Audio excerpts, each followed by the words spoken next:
Alright, day 113. It's time to get started with our second year in Stardew Valley. First things first, I have to get readjusted to playing on this farm. I took a bit of a break between day 112 and now, so I have to give my head a little shake, rattle the brain a bit and try to remember exactly what is going on here. I decide the first step I shall take is to talk to Birdie. She has something we want. 5 golden walnuts. Right now I believe I need 11 more. These 5, 3 for playing 3 games of darts in a cave on this island, and 3 more for breaking open containers in the volcano dungeon. We will start with this one. Also, we will receive the crafting recipe for fairy dust as a reward too. This is good because I would like to obtain all of the crafting recipes as soon as I possibly can, so this is another major benefit of doing this one right now. Birdie has given us a memento. We must find somebody who may be interested in this item, give it to them, and receive an item in return. We then give that item to the most appropriate villager, receive another item, rinse and repeat until we receive the item Birdie wants. That item being the pirate's locket. Without any further ado, let us not begin this quest yet. No, see, instead I'm going to head to the walnut room and accept an order to bring Mr. Key 4 prismatic shards. I have also taken the liberty of spending all of my key gems to buy all but one of the crafting recipes available to us. All I need now is the crafting recipe for Bluegrass Starter. This requires a further 40 gems. We have encountered our first setback of year 2 at the special orders board, albeit a minor setback. Neither of these 2 orders will reward us with a crafting recipe. Begrudgingly, I accept Pamalama's order to give her 14 potato juice. Also, Kent has arrived in town as it is the first day of year 2. This is very good timing as he is the man, the myth, the used car salesman who we must give the memento to. He gives us tomato salt in return. I take a look at the calendar where a revelation has been made. The 3 stars on the 15th, 16th and 17th of this month now have a label attached to them. The Desert Festival takes place on these 3 days. It was also brought to my attention that in spring of year 1, I said I would keep my eyes peeled for the festival that takes place on these days. I then proceeded to immediately enter the mines where I spent the entirety of that day. That was quite the scallywag maneuver on my part. I'm rambling a bit now, I can feel it, so let's get back on track. After buying potato and garlic seeds along with some deluxe speed grow, I give the tomato salt to Gus and receive a Stardew Valley rose. This is a very pretty flower and I wish I could keep it, but alas I have somebody's dream to fulfill. Parting with this flower is no doubt going to weigh heavy on my heart, though it is something I am willing to do in order to ensure that Birdie is reunited with the locket that belongs to her late husband. Sandy is positively thrilled to receive this flower and bestows upon me the advanced TV remote. I check on my chickens, collecting mayonnaise as I do, plant my potato seeds, sell my mayonnaise and give the TV remote to Georgie. The Arctic shard he gives me is brought to the wizard. Forever the most kind of souls, the wizard provides us with a wonderful item in return. A worm. How lovely. There is but one man who this worm belongs to. That man, nay, that absolute titan of intensity, integrity and intelligence is, of course, William. He gives us the pirate's locket which I delivered to Birdie. Mission accomplished. I am happy. William is happy. Birdie is happy. But most importantly, I am happy. As I mentioned at the beginning of the day, the rewards for doing this are 5 golden walnuts and the fairy dust crafting recipe. I plant my garlic seeds as I need to show one of them to the frog in the cave, and I will of course need a few more for a crafting recipe and a cooking recipe. Maybe 2 cooking recipes, I'm not entirely sure, though I do think I've planted a sufficient amount. Day 114 begins in a way that I'm sure a few of you will be quite happy with, especially if you are bothered by a certain collection being unfinished in year 1. I am in the same boat as you should you happen to be one of those people. You see, something that has very much been on my mind since finishing the first year is finishing the museum collection. I donate the 2 items I forgot to deliver last year and I receive a star drop as a reward. This is the sign that we have donated every single item. Of course, we also unlocked an achievement that says we donated every item, but the star drop is a more direct way of letting us know that we've done that, so you know, I'm very grateful for the star drop.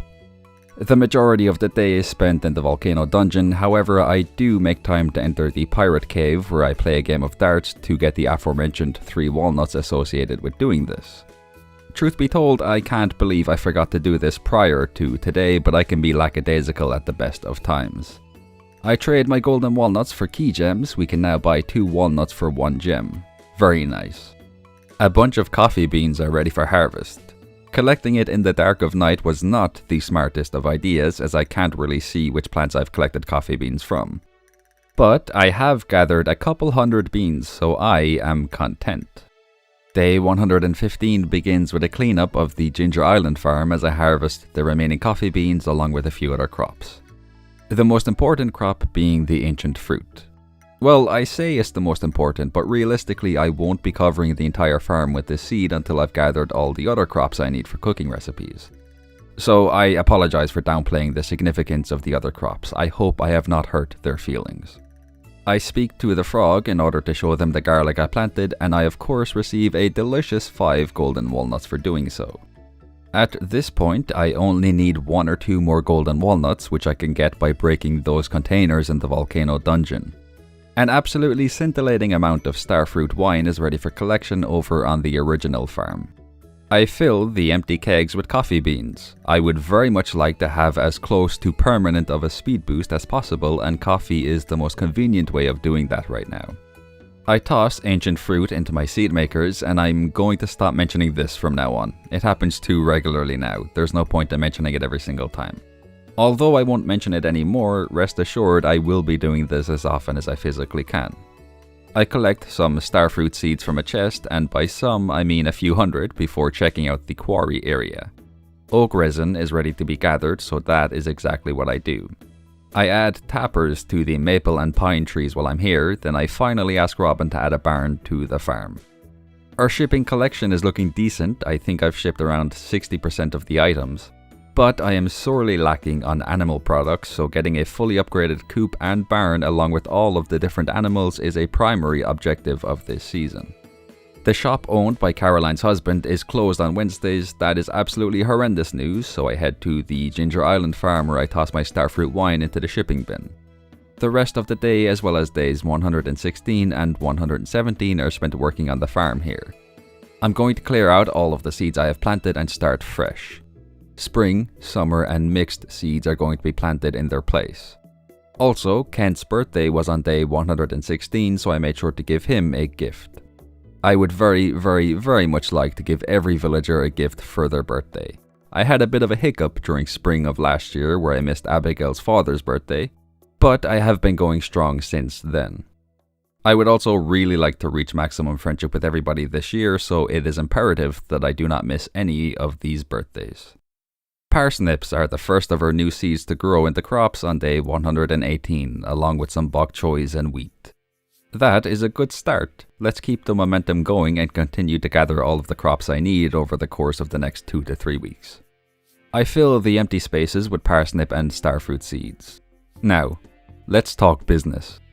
I have made the executive decision to spend 20,000 gold in order to legitimately obtain the remaining 2 golden walnuts. It honestly would not be difficult or time consuming in any way to get them in the volcano dungeon, but I am very much interested in seeing if I will get a cutscene by doing this. If I don't, then I apologize for this rapscallion-like behavior I am displaying. The next stop is the shop owned by Caroline's husband. I don't buy anything though, as he showed me an absolutely unfathomable amount of disrespect by not being in the shop when I visited. You're on thin ice, Pierre the platypus. You're on very thin ice, and you don't have ice skates on. In fact, you're wearing very thick boots made of a very strong material, and you know, and those boots, you know, they're kind of stomping down on the ice that you're on, and you know, it won't take too much pressure for that ice to break and, you know, start cracking. And well, like, look, we all know what happens when the ice starts to crack, you know, like it starts with a small crack and then it gets bigger and then multiple cracks start to form, and then before you know it, you're just surrounded by cracks in the ice.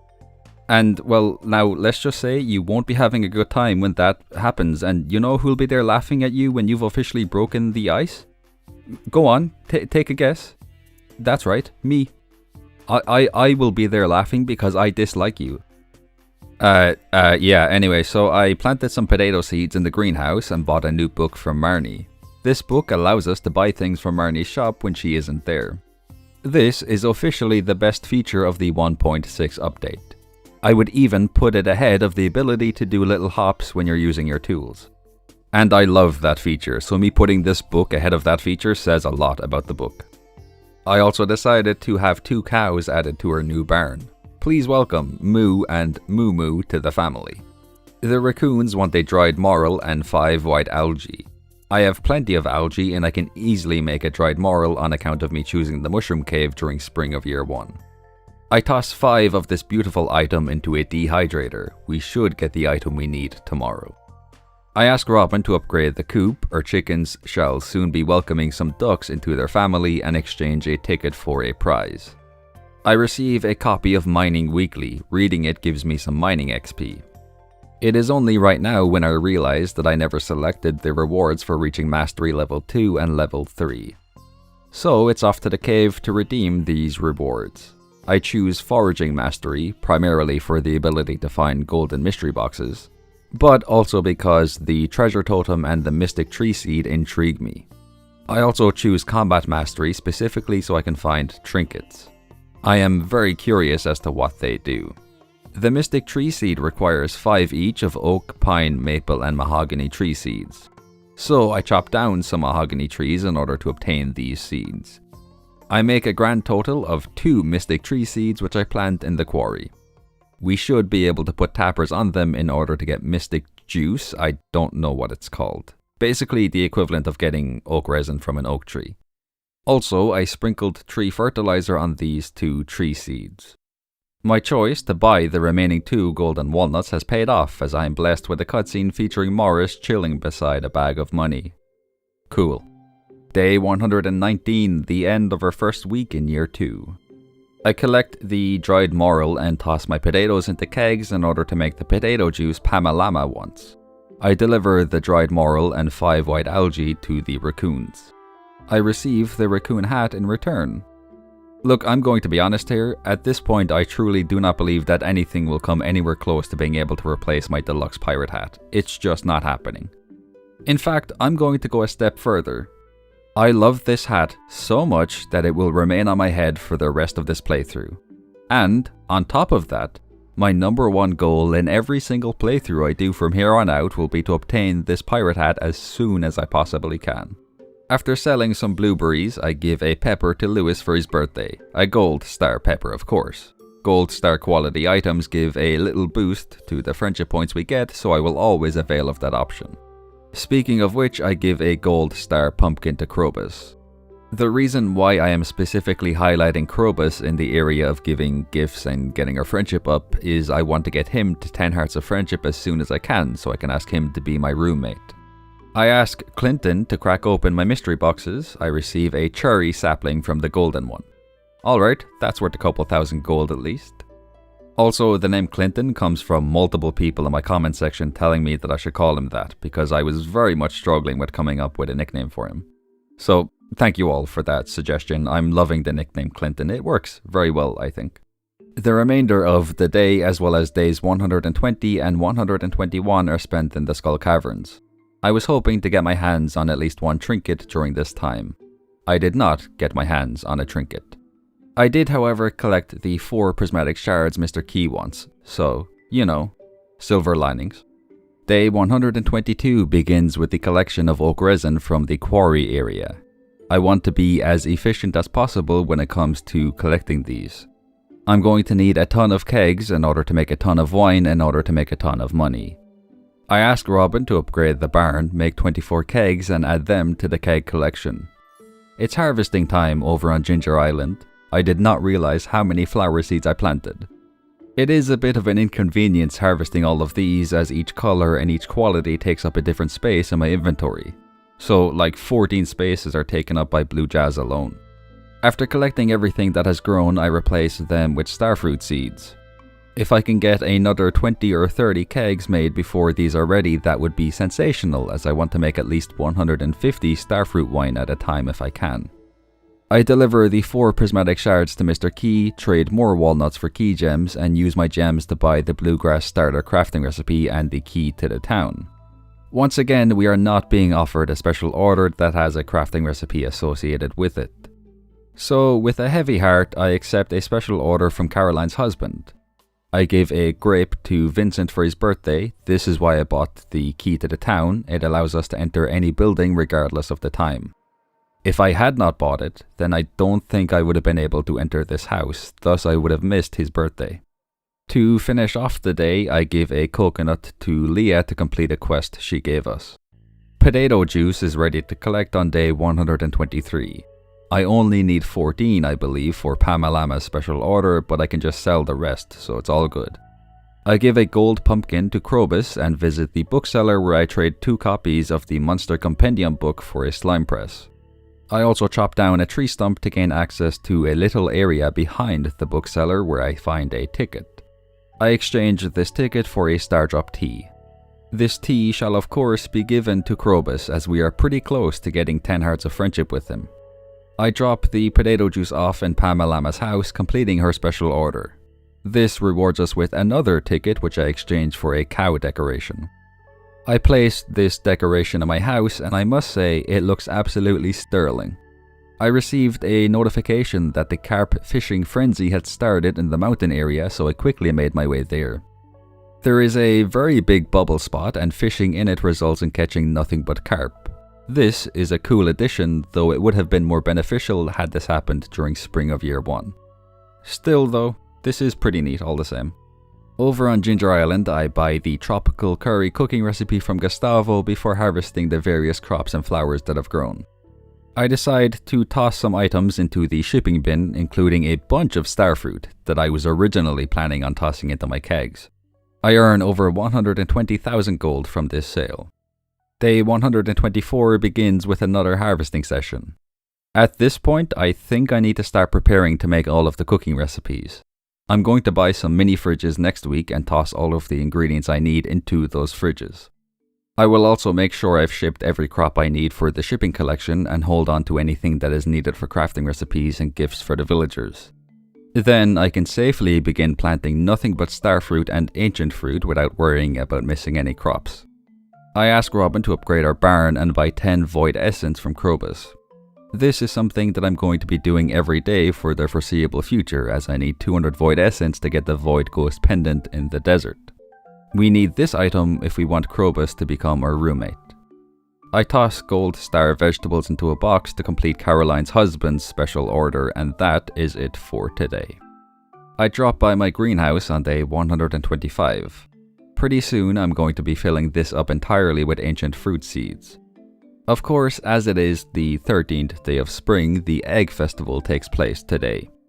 The first thing I do is buy a full stack of strawberry seeds along with an extra 25, so in total we have 1024 seeds. Now, if you've seen my other playthroughs, or even year 1 of this playthrough, you may know that I pride myself on being the most ruthless, determined, and strongest participant in the egg hunt ever. Alas, it is with the most heavy of hearts that I reveal what happened during this year's egg hunt.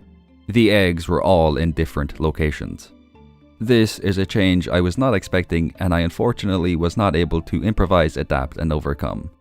I failed. Yeah, I failed to win the egg hunt. Abigail won. From here on out, Abigail's father shall only be known as Caroline's husband. Hearing Abigail's name in any way, shape, or form will only result in me feeling a deep sense of sadness and shame as I remember what happened on this tragic day. In more light-hearted news, however, I have over 1,000 strawberry seeds at my disposal. I spend the night preparing the ground for the planting of these seeds tomorrow. Speaking of which, day 126 is primarily spent planting these strawberry seeds. I used Deluxe Speed Grow to cover 100 or so extra spaces that weren't already covered in Speed Grow. Then I got to work on planting as many seeds as I possibly could. By 6 PM I had around 400 seeds planted. That's good, but not great. I fill the remaining spots with more strawberry seeds, then I clear out more space on the farm and place more quality and iridium sprinklers down. The result of all of this hard work was me planting over 600 strawberry seeds today. Very nice. I had planned on spending day 127 in the Skull Caverns getting iridium ore for future crafting recipes, hence me using the desert warp totem. However, I was in for quite the surprise when I arrived in the desert, as it looks completely different from normal. It takes a minute or two for me to realize this is because the desert festival starts today. Most of the stalls here aren't open yet, though I was able to get some food off of one of the people here. I went with a combination of beans and hot sauce. This combo resulted in me getting spicy tacos. Marlon and Gil have set up shop outside the Skull Caverns. We can accept one of two challenges. The one I choose will reward us with 50 calico eggs if we can reach floor 30 in the Skull Caverns. Wasting no time whatsoever, I enter the Skull Caverinos and plow my way through this mine system. I won't ramble for too much here, as there's honestly not much I can say about it. I used all of my staircases and most of my bombs to greatly speed up the process of going further and further, as well as obtaining a ton of ores, gems, and calico eggs. I do want to talk about the calico eggs specifically though, as they are a new item in the 1.6 update. It looks like you can obtain them by defeating monsters, breaking calico egg rocks, and completing the challenges Marlon gives you. Our challenge was, as I said, to reach floor 30, which was extremely easy thanks to all of the equipment I brought with me. I realized partway through that I hadn't reached floor 100 yet, which meant I hadn't met Mr. Key on that floor and received the permanent health boost for doing so. I kept going until I reached floor 100 in order to get that health boost.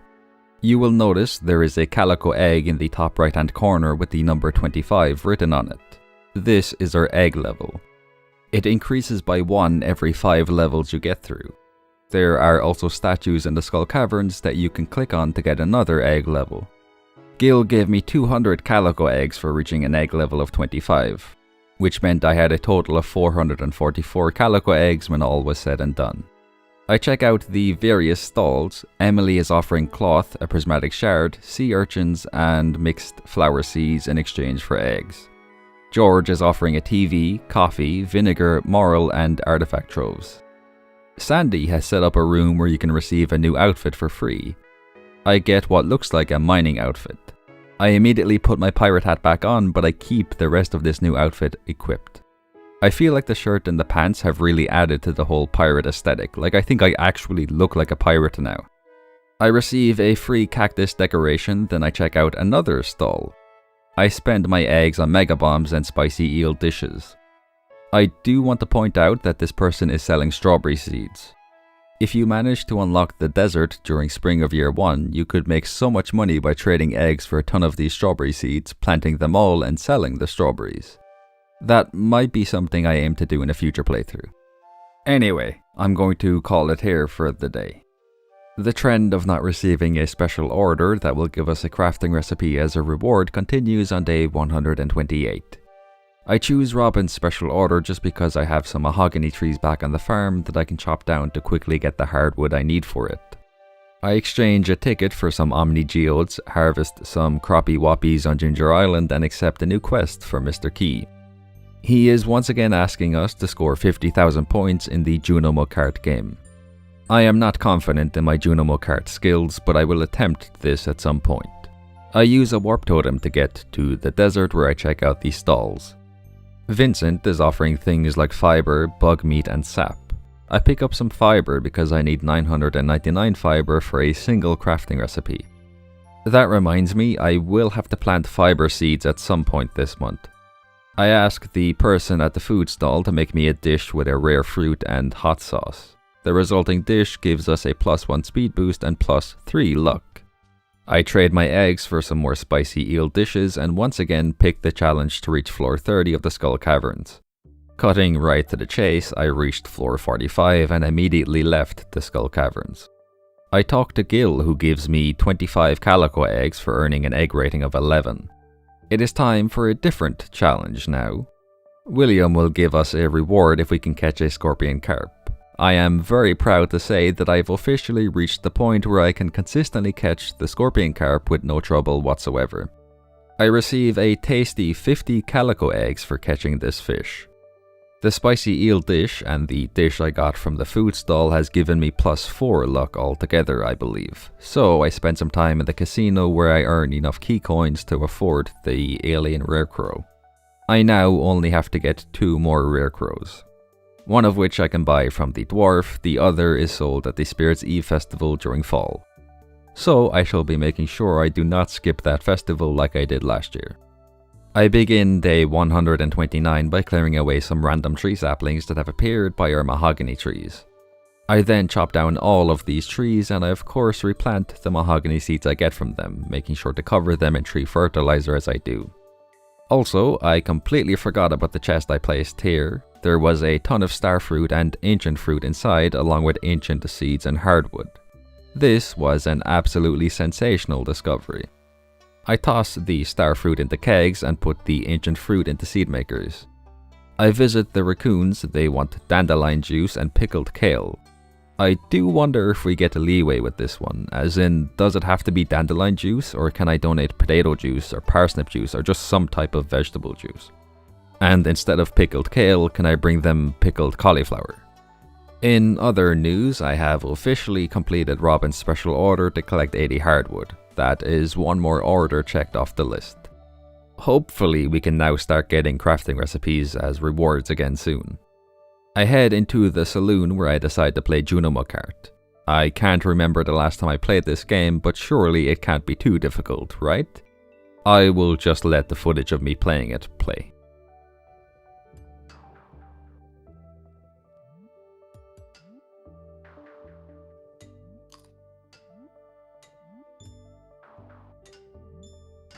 Yeah, no, it turns out I'm dog water at this game. I'm just going to give up right now. I don't think I will ever be able to score 20,000 points, never mind 50,000.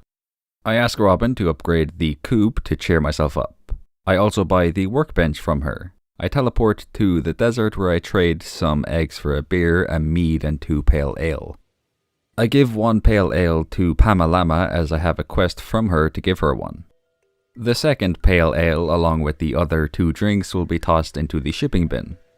Alex is selling magic hair gel, I want that, so I accept another challenge from William. A fish has swallowed his rare golden bobber. I catch a scorpion carp and I manage to catch a treasure chest at the same time. This chest contains the bobber William was looking for, so I give it to him. He gives me 30 eggs as a reward. I buy the magic hair gel, then I spend the remainder of the day gathering items I need for crafting recipes and putting them into a chest beside the workbench. To begin day 130, I should probably explain what the workbench is just in case anybody doesn't know. The workbench allows you to craft items using things in your inventory and things that are stored in a chest beside the workbench. So, for example, if you had no wood in your inventory but you had 50 wood in a chest beside the workbench, you would still be able to make a chest. I need more of the basic crafting ingredients like wood, moss, fiber, stone, you know, that kind of stuff. I also need to get radioactive ore and radioactive bars, but I need Mr. Key to give us a very specific special order in order to gain access to those 2 items. I give a cactus fruit to Pamalama for her birthday as my friendships with the villagers are of paramount importance this year. I give a cave carrot to Kent in order to complete his quest and receive a ticket for doing so, collect another ticket for completing a special order and trade both tickets for kegs and diamonds. I would like to talk briefly about how this playthrough is going while I harvest starfruit, plant starfruit and ancient fruit seeds and throw starfruit into kegs and dehydrators. I will also be shipping a few items which you will see footage of after the previous things I mentioned have been shown. But anyhoomst, let's get down to business. At this point I have completed the Joja route, found all 130 golden walnuts, completed the wizard's quest and unlocked the shop in East Tower. For all intents and purposes, we are now at the stage where we just have to do a certain few things every day in order to achieve perfection. Basically, we need to keep giving gifts, talking to the villagers and completing the special orders and jobs the villagers give us in order to max out our friendships.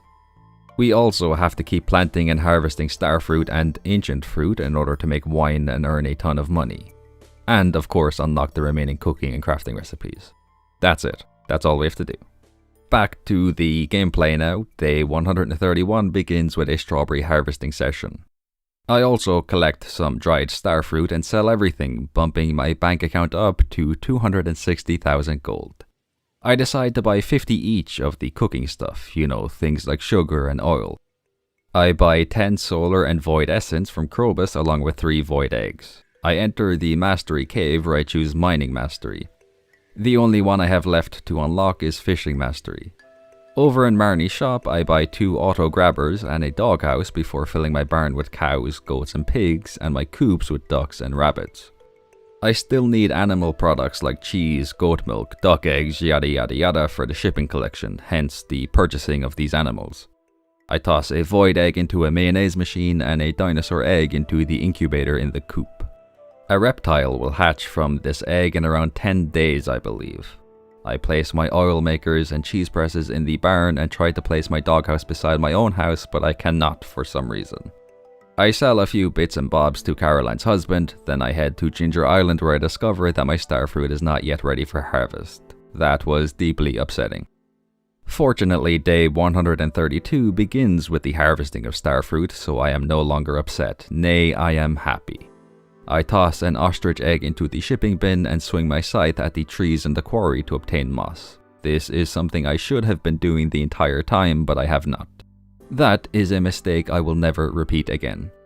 I buy 4 mini fridges from Robin, which I shall be storing the ingredients for the cooking recipes in. The fridge functions similarly to the workbench in the sense that you can use items in both your inventory and in the fridges to cook dishes. Also, days 133 through 138 are spent harvesting starfruit and strawberries, tossing starfruit into dehydrators and kegs, and giving gifts to the villagers. I also accepted a special order from Demetrius to catch 20 ocean fish. The reward for this is the crafting recipe for the computer. Also, I messed up. I reset my farming perks because I wanted to choose the perk that gives a 40% bonus to the sale of artisan goods. But I chose the wrong perk. So I had to do it again the following day. Thankfully, I chose the right perk that time. On day 139, I take the squid out of my pond and replace them with a sturgeon as I need sturgeon roe. I can take this roe and put it into a preserves jar to make caviar, which I need for the shipping collection. After collecting dried starfruit and harvesting strawberries, I sell all of my strawberries, starfruit and starfruit related items, which brings us up to almost 1 million gold. Delightful. I can indeed confirm I completed Demetrius' special order, which means I have received a ticket as well as the computer crafting recipe. I trade this ticket for mystery boxes, give a gold star pumpkin to Krobus, and give gold star wool to Emily. The good news about me giving out gifts during year 1, especially for birthdays, is giving a gift to a villager in year 2 has so far resulted in me maxing out my friendship with that villager every time. So we are definitely on track to maxing them all out by the end of winter. I wanted to have the extra rooms added to our house, but my furniture was blocking literally every extra room I still have to buy, so I couldn't actually have any of them built. Instead, I asked Robin to add a shed to the farm. This is the first of what will be many sheds. I say many, but it's more than likely going to be 3 or 4 at the most. Our farm is not looking aesthetically pleasing right now, and that is putting it very lightly. So I'm going to start putting my kegs, furnaces, seed makers, etc. into sheds during summer. Day 140, the final day of spring. I begin by buying 2 full stacks of starfruit seeds, and yeah, that's pretty much it, to be honest. I just bought void essence from Krobus and coffees from Gus.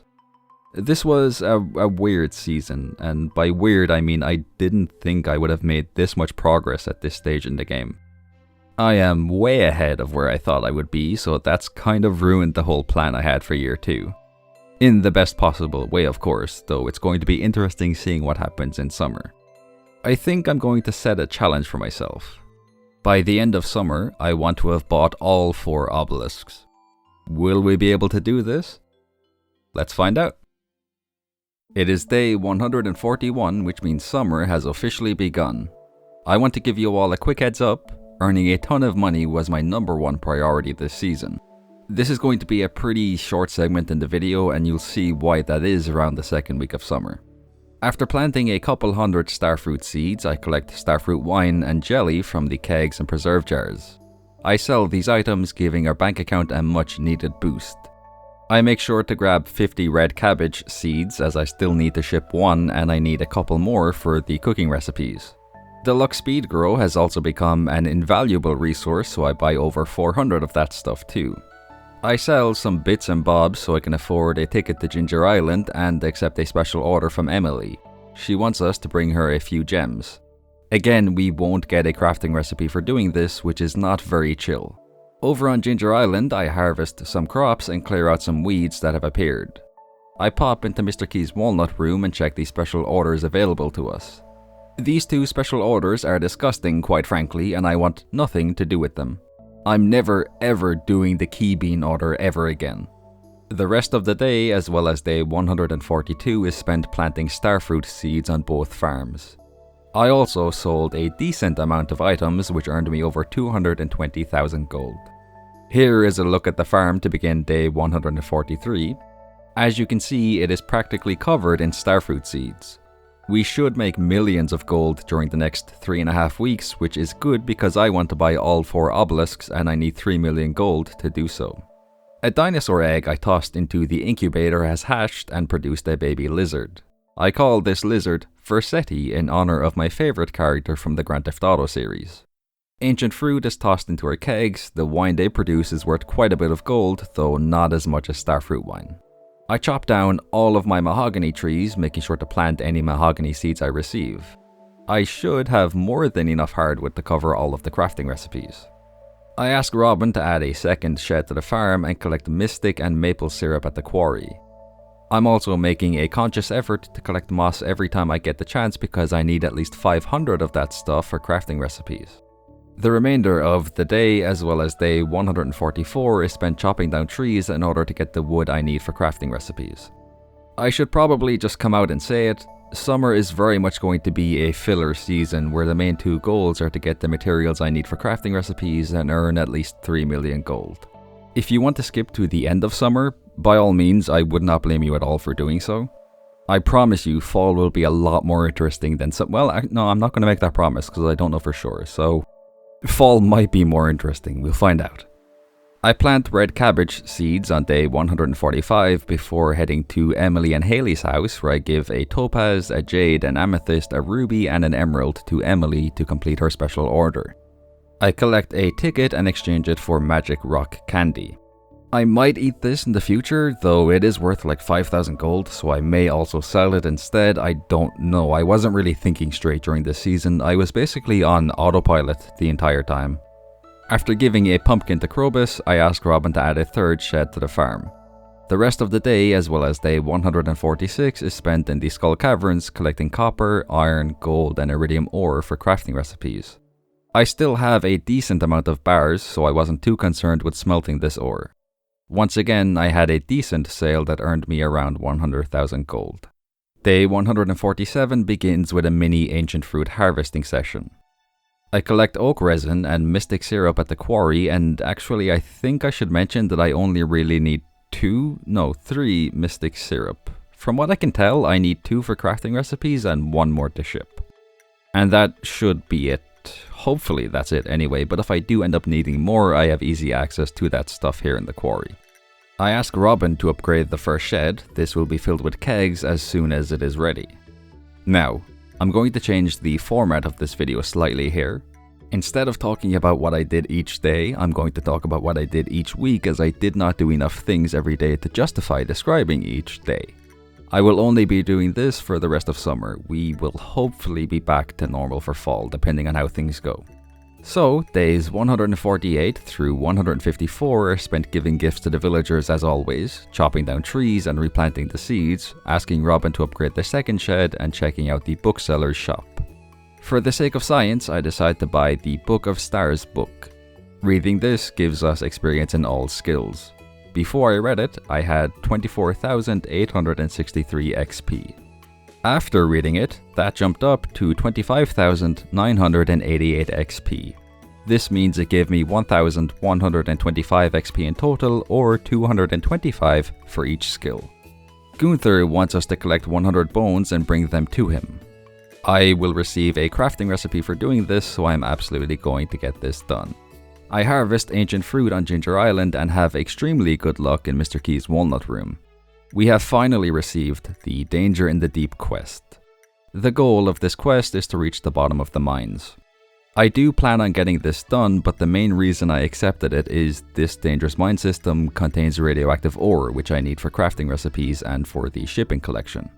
I toss a bunch of coffee beans into kegs, collect ancient fruit wine, and all of the resulting coffees.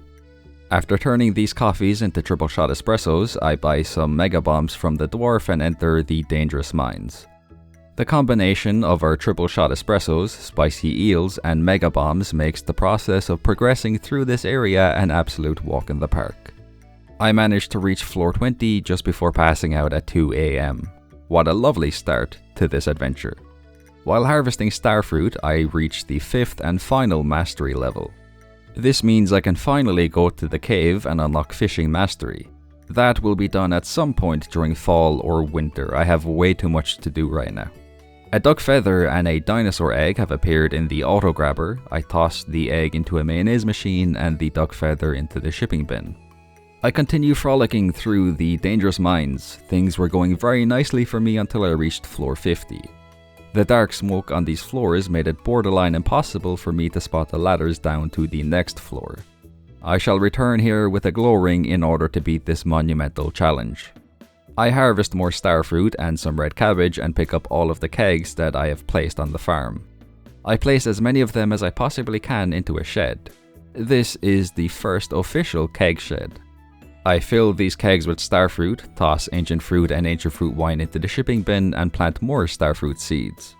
Our routine collecting of syrups, pine tar and oak resin occurs at the quarry, then I ask Robin to upgrade the third shed. I return to the mines equipped with the oh-so-valuable glow ring.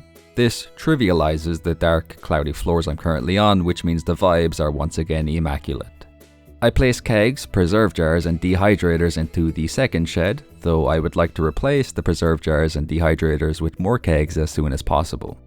I collect dinosaur mayonnaise, toss it and a red cabbage into the shipping bin and continue working my way through the mines.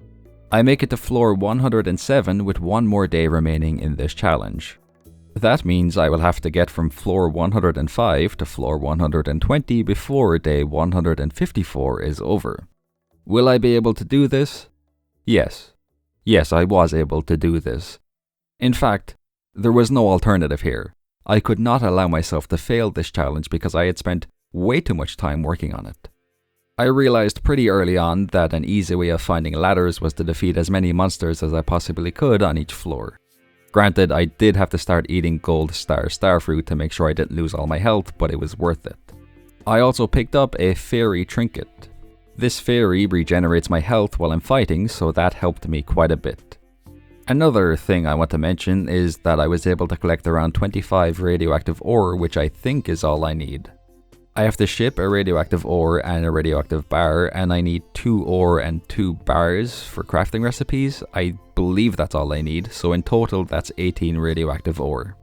I should be fine with the radioactive ore I have.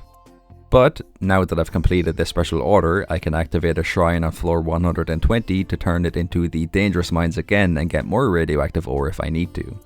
I buy 444 starfruit seeds, then I realize I completely forgot about Gunther's special order. I collected one single bone. Today is the final day to do this order, so unfortunately I have failed. I will just have to wait and hope Gunther gives me this order again in the future. Is what I would have said during our first year, but I am a completely different beast during year 2. As soon as day 112 ended and we entered day 1 of spring in year 2, every single neuron in my brain lit up, every brain cell working at maximum capacity. Call me Bradley Cooper the way I am limitless. I use bombs to break every rock at the dig site, collecting a whopping 72 bone fragments.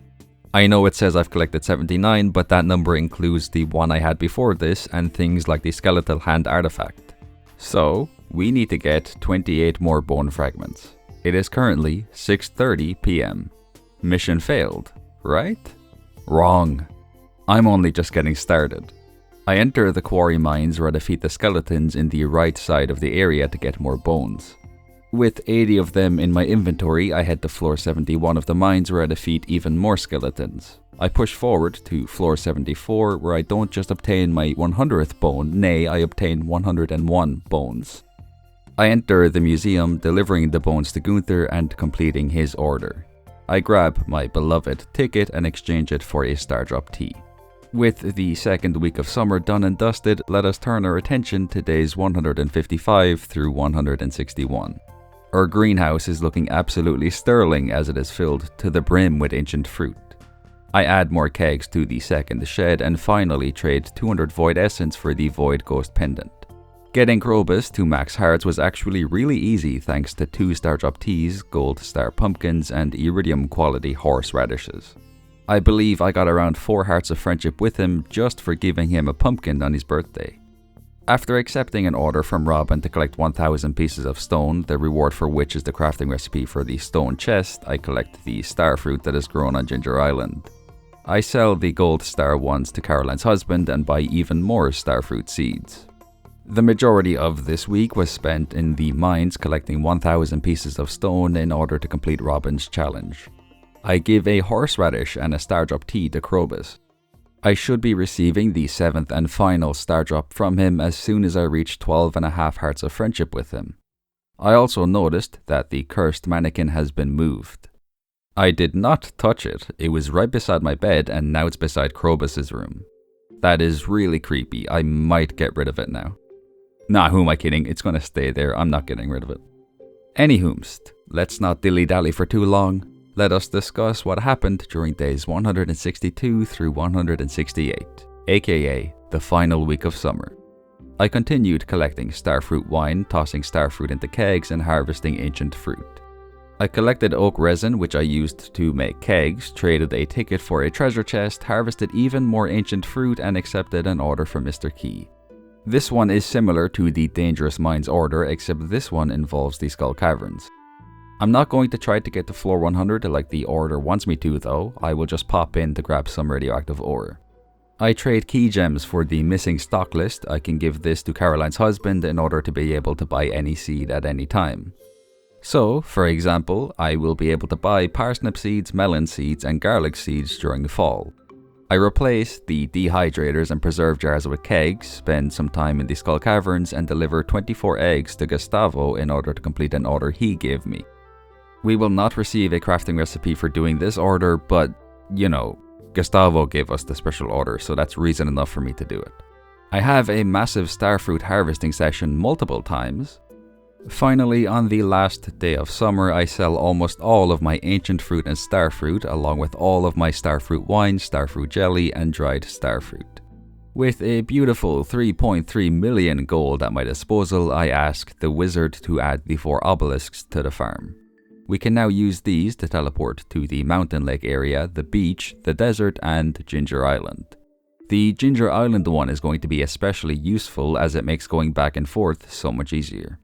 The desert one would have been useful if I had bought it sooner, but I've decided to cover the Ginger Island farm in ancient fruit seeds, so I will no longer be spending money on starfruit seeds. And with that, summer comes to an end. I apologize for condensing this season down and not really doing much outside of making money and collecting materials for crafting recipes. But the only big purchase I have left to make is either the gold clock or 10 perfection waivers. And considering our Ginger Island farm and greenhouse are full of ancient fruit, I basically don't have to worry about money from here on out. Anyway, I've spent enough time talking about this season and everything that happened. Let's move on to fall. Alright, day 169, the first day of fall. Let's get straight to business. After completing the routine collecting of battery packs, honey, and animal products, I clear out the remains of our starfruit that unfortunately cannot be grown this season. But that's okay because I'm going to be planting ancient fruit seeds pretty much exclusively from now on. Right now, the most important item on the agenda is to finally start decorating the farm. It has been in shambles for far too long. I cannot even begin to describe how nauseous I have felt every single time I have seen the absolute terrible state this farm is in. So, let's talk about the game plan here. I have taken a screenshot of the farm and have used the little pencil tool to draw a rough idea of what I'm going to do with this farm. First and foremost, the grey lines represent cobblestone pathways. I'm going to be using them to link the main areas of the farm together. We get a tiny speed boost when we walk on them and they will hopefully make the farm look pretty too. If we turn our attention to the bottom right of the farm, you will see a blue line going around the barn and the coop. This is a wooden fence. Inside that area we have a yellow squiggly line, that is straw flooring. This is just for aesthetic purposes. Below that we have a green circle, this is just grass for the animals. To the left of the animal area we have 2 green circles around the 2 ponds. I will be planting a ton of trees in these 2 areas. Again, this is simply for aesthetic purposes. The red square is where I will be moving the pond to. The purple rectangle above that is where the second Junimo hut will be going. The orange plus icons represent quality sprinklers, though I may just use iridium sprinklers instead, I'm not too sure yet. Finally, in the right hand side of the farm, just below the greenhouse, is a Junimo hut. That will remain there, and the purple plus icons are of course iridium sprinklers. It's a pretty rough design, but I'm hoping it will turn out nice when I'm finished. Also, I will be covering the farm in grass. Again, this is literally just for aesthetic purposes. This does mean we will be losing a ton of space to plant crops on when this is finished, but at this point I only need the space on Ginger Island and in the greenhouse. So the rest of today, as well as days 172 through 177, are spent working on the farm. Of course, while this is happening, I keep my kegs stocked with starfruit and I toss the miscellaneous machines into a shed. I bring every item in every chest on the farm into this same shed. I sell starfruit wine and give the missing stock list to Caroline's husband. I toss a duck mayonnaise into a box in the saloon to get the Pinky Lemon statue, make time to give gifts to the villagers as always, and toss a strange bun into a box in Vincent's room to get the Forogimon statue. Finally, I put a super cucumber into a box behind Clint's shop to get the HMTGF statue. I place these 3 statues beside the doghouse. With all of the farm nicely decorated, I plant grass in the remaining empty areas. Artichokes are ready for harvest on day 178. This is the final item I need to ship in order to complete the shipping collection, so I'm very happy to get that out of the way. Normally I try to finish the shipping collection before the end of the first year, but I can't complain. At least it's done now. I do have some quite unfortunate news though. At this point I'm getting really worried that I'm just drawing things out and desperately trying to come up with ways to keep every day interesting just for the sake of it, and it's starting to feel really forced, to me anyway. So with that in mind, I think it's time to just condense the remaining days down into one segment. Days 178 through day 218, wow, that's a big jump, are mainly spent giving gifts to the villagers, harvesting ancient fruit, and making starfruit and ancient fruit wine as we tackle the final obstacles in the way of achieving perfection. The noteworthy things that happened during this period of time are the following.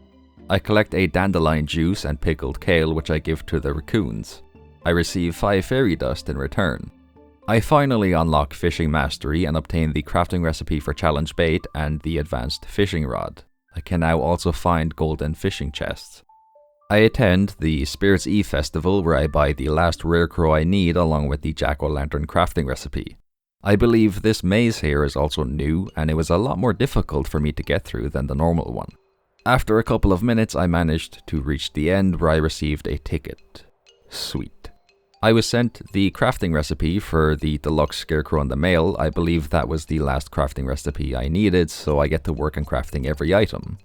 Unfortunately though, I forgot one vital thing. I never asked Robin to add the cellar to the house, so I don't have the crafting recipe for the cask. Also, that mannequin swapped outfits with me. It also moved to a different spot in the house. That is extremely unnerving, but I'm still going to keep it here. I make a couple more items I missed and ask Robin to add the cellar to the house. When the cellar has been fully completed, I unlock the crafting recipe for the cask, which I make, officially crafting the final item and crossing that objective off the list. I give sea urchins and slime to the raccoon and receive the jungle tank decoration. It's off to the mines now where I consume a monster musk and finish off the final monster eradication goal, the slimes. I only had to defeat around 50 more of them, which didn't take long at all thanks to the monster musk. I give a coffee to Harvey for his birthday, maxing out his friendship, and sell my ancient fruit wine, and starfruit wine. This brings us up to over 5 million gold. I give roasted hazelnuts and a Stardrop tea to Kent, which maxes out his friendship too. He was the final person I had to reach full hearts with. The friendship goal has now been completed. There are only 2 more things I must do in order to achieve perfection. The first is to cook every dish. This doesn't take long at all, as I have almost everything I need. Though I did have to go into my shed and barn to get eels, cheese and milk. I make a dish of the sea, unlocking the achievement to cook every dish. A trip to Mr. Key's walnut room reveals that I've reached 90% perfection. All I have to do now is buy the golden clock for 10 million gold. So why did I stop selling items after I reached 5 million gold? Because I'm not buying the golden clock. I'm buying 10 perfection waivers instead. This will cost 5 million gold and give me the remaining 10% I need to reach perfection. This was a wonderful business deal in my opinion. Sure enough, my plan works. Grandpa is proud of us and the legacy of Bluey Farm is eternal. A notification lets us know that a rumbling sound can be heard in the distance, which means we have unlocked the summit. But before I go there and end this playthrough, there are a few more things I want to do. First, I head to Clint's where I ask him to crack open my mystery boxes and golden mystery boxes. I get some lovely items like deluxe speed grow, a sprinkler and artichoke and corn seeds. I also get the Book of Mysteries. Reading this book gives me a slightly greater chance to find mystery boxes. I'm now only missing 2 books and I know exactly where to get them. I can buy one from the dwarf in the mines and I can get the other by giving 10 diamonds to the dwarf in the volcano dungeon. I also noticed that a green checkmark appears in the bottom left of a special order if you've already completed it. There have been a few times in the past where I did an order more than once by accident, so this will definitely benefit me in the future. I enter Lewis's house where I place a staircase in his bedroom. This gives me access to his basement. Full disclosure, I did not find this out on my own. I saw somebody mention it in a comment, so I wanted to show it in this video. I make my way through the maze in his basement and pick up a pair of purple shorts at the end. Then a flying pair of purple shorts appears and starts chasing me around. That is not a sentence I ever thought I would say. I follow the directions in a secret note to find a solid gold statue of Mayor Lewis. Gross. I follow the directions in another secret note which leads me to a truck outside Joja Mart. The person in this truck will give me a reward if I bring them a rabbit's foot. I buy some coffees, then I enter the secret woods. I have a maple syrup in my inventory, so this causes a cutscene to play. I meet a bear who takes the maple syrup from me. In return, I receive the bear's knowledge. Salmon berries and blackberries are now worth triple the price. I use a warp totem to get to the mountains. I don't know why I did this, as I could have used the obelisk on the farm to get here instead, but I have no explanation for what I did. I buy the Dwarvish safety manual, then I swing my pickaxe behind the community center. I kept swinging it randomly until I finally picked up the Junimo statue. I give the rabbit's foot to the truck driver and get the special charm. Our luck has been permanently increased. I use the treasure totem to make artifact spots appear at the beach. This probably isn't the best place to use these though, especially during winter as I mainly get clay and winter forage. I interact with a bush and Marnie and Lewis pop out and run away as fast as they possibly can.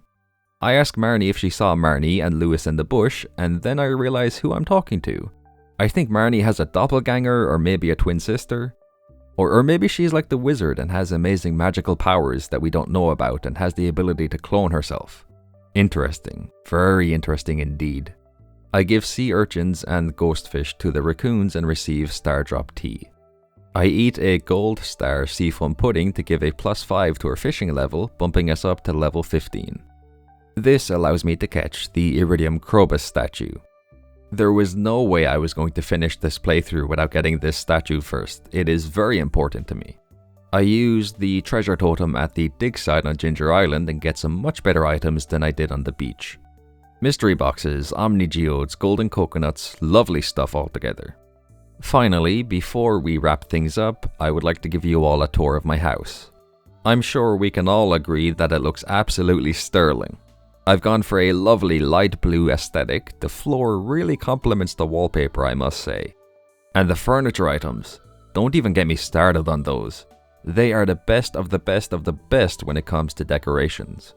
I am very pleased with how this house turned out. Also, when I clicked on the Statue of Blessings, I was given infinite energy. And the statue of the Dwarf King gave me the choice of either having a greater chance to find geodes or having a greater chance to find ladders and shafts. I buy some mega bombs from the dwarf, then I plow my way through the volcano dungeon. I ignored the enemies here almost entirely and just ran as fast as I possibly could to floor 5. I traded 10 diamonds for the Diamond Hunter book. This book makes it so that all stones have a chance to drop diamonds. Cool. And so we arrived to day 219. But before we finish this journey, I first want to show you all a picture of the farm. I think it turned out really well. That plan I drew up helped a ton when it came to decorating the farm and making it look aesthetically pleasing. I followed it to a T, and this is the end result.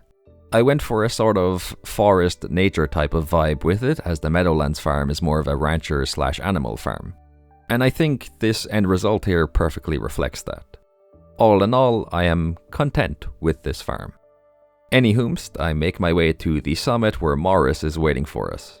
He is very happy to see us, his favourite Joja member.